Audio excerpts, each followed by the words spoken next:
नौकरी वाली बहू। शांता बहुत ही शातिर और चालाक थी। उसके हर काम में उसकी चालाकी ही दिखती थी। कैसे? देखिए।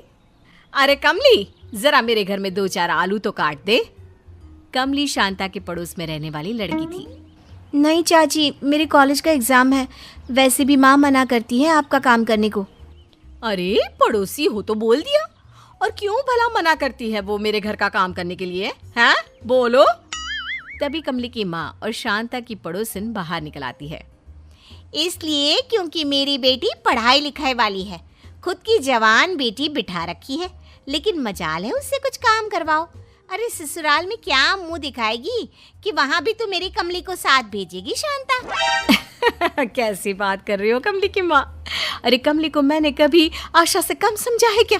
हाँ रखती हूँ तो बोला। अच्छा तुम्हारा बेटा रमेश क्या कर रहा है? जरा उससे कहो ना चौराहे पर जाकर गेहूं पिसवा ले आए। कमली की माँ अब तो और भड़क जाती है। कमली चल अंदर। सुन शांता, मेरा बेटा तुझे चाची बोलता है, लेकिन ये मतलब नहीं कि जब देखो तू उसे चौराहे दौड़ाती रहे। अरे अपने बच्चों से क्यों काम नहीं करवाती? अरे कब तक आस पड़ोस से काम करवाएगी? बच्चों को लायक बना किसी। शांता को अब गुस्सा आ जाता है। देख कमली की अम्मा, नहीं करने देना बच्चों को उनकी चाची के घर का काम तो ना करने दे, लेकिन मेरे बच्चों को काम करने के लिए तो बोल ही मत।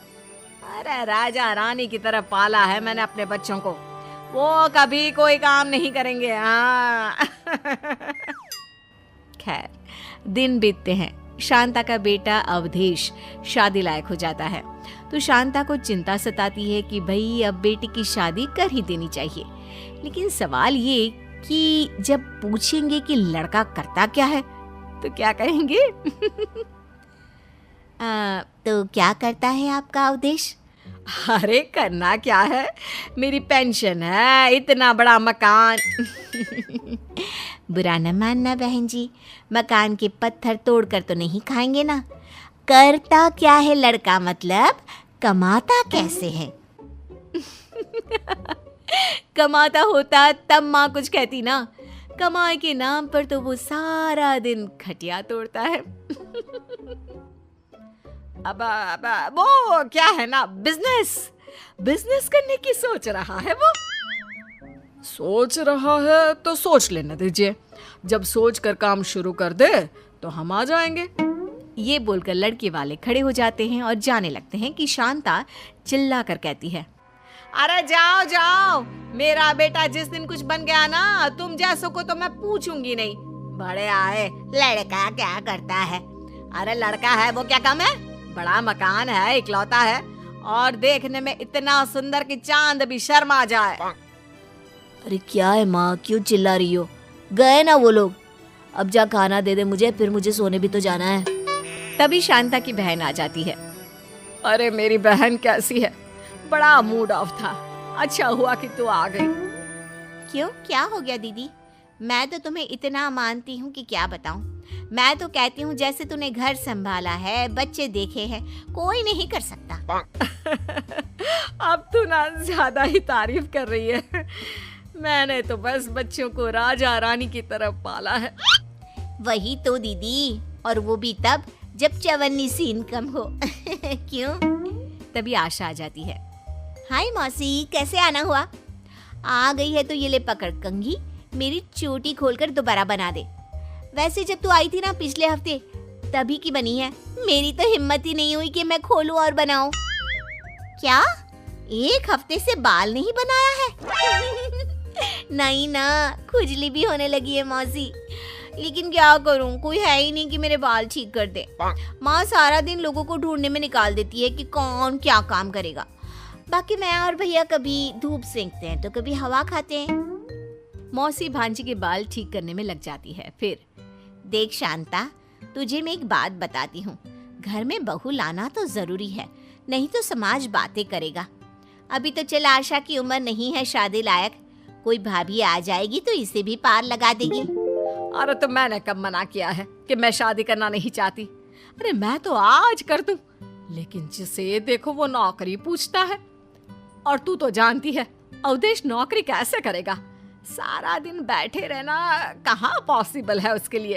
अरे कमर में दर्द हो जाता है ना। बात तो सही है, लेकिन तू एक काम कर सकती है। तू ना कैसे भी करके अवधेश की शादी किसी कमाऊ लड़की से कर दे।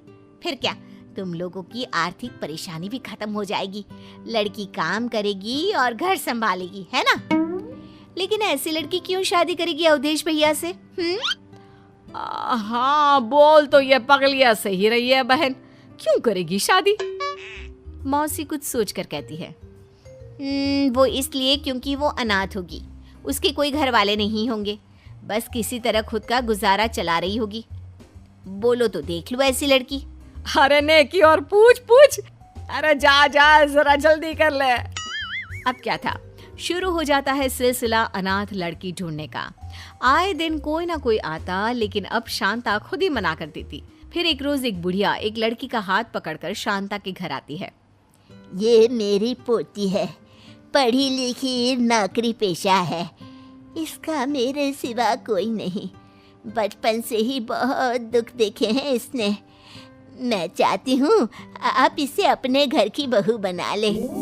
बस अब क्या था, शांता की मन मांगी मुराद पूरी हो जाती है और उसके घर आ जाती है नौकरी वाली बहू। फिर शादी के कुछ महीनों बाद अब तक बहू को समझ में आ गया था कि इस घर में उसे ही काम करना होगा, क्योंकि उसका पति ना तो नौकरी करेगा ना घर का काम। ननद के ठाठ देखकर भी वो हैरान रह जाती है, लेकिन करती क्या।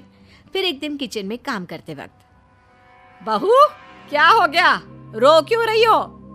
अरे क्या हो गया मीना, क्यों रो रही हो? बहू रोते रोते कमरे में चली जाती है। उसके हाथ से खून बह रहा होता है। अरे रुक जाओ अवधेश, तू कैसे पट्टी करेगा, दवाई लगाएगा? मैं कोई मोहल्ले से देख लेती हूँ, तू आराम कर, जा बेटा। सास मोहल्ले से किसी को ढूंढने के लिए चली जाती है जो बहू के हाथ में पट्टी बांध दे, तो वहीं बहू भी खुद के हाथ से ही खुद की पट्टी बांध लेती है। बहुत दर्द हो रहा होगा ना? नहीं जी, मुझे तो आदत है। तुम्हारी तरह मेरी किस्मत नहीं है ना, मेरे तो माँ पापा दोनों ही नहीं थे। अवधेश, मैंने कैसे जिंदगी काटी है मैं ही जानती थी।